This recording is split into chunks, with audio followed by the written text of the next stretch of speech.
ఇట్లా ఆశంతికి ఈ తినయ్యా చెప్పయ్యా వాళ్ళ ఆవులు కలిగి చూస్తుండు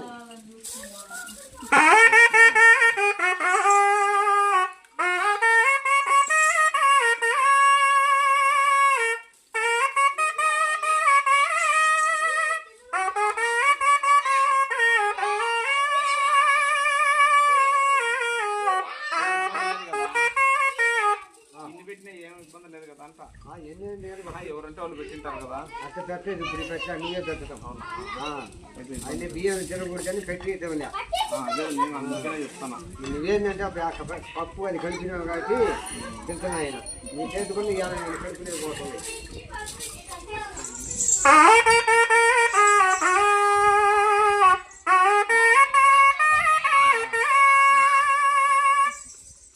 రాంబాబు అబ్బో వారి ఇంటికాడికి వచ్చి వాళ్ళని జీవించి అమ్మ వాళ్ళ కొడుకులు వాళ్ళ బిడ్డలు మంచిగా సంతోషం చేసి వారి డాబాగారికి వచ్చి ఆటల పాటలు ఆడించి అమ్మో ఏమయ్యాడు మంచిగా వాళ్ళగా జీవించుకుంటున్నావా ఇవాళ వాళ్ళగా సంతోషం చేస్తున్నావా వారి ఇంటికాడికి వచ్చి ఆటల పాటలు ఆడుకున్నావా వాళ్ళగా తలంపు చేస్తున్నావా మంచిగా వాళ్ళు తిరుపతికున్నా పోతే ఆటల పాటలు నేర్చుకుని మంచిగా జీవించుకున్నావు ఏ చేతుకున్న వాళ్ళ ధర్మం దాని మీద